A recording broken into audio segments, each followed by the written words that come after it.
Okay, how to check the US GDP growth rate online completely for free. If this helped, drop a like, share the video, and subscribe for more. Presets and effects for life, click the link down below and enjoy the tutorial. First website is stockscan.io.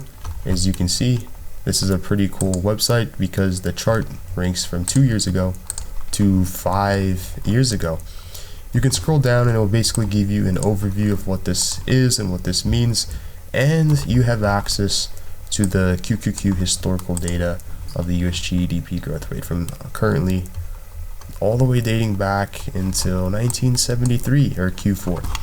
The next website is going to be macrotrends.net. As you can see here, we have this, we have the economy, the growth from 1960 to 2024, and again we have 30 years, 5 years, or all. Pretty good data of this chart.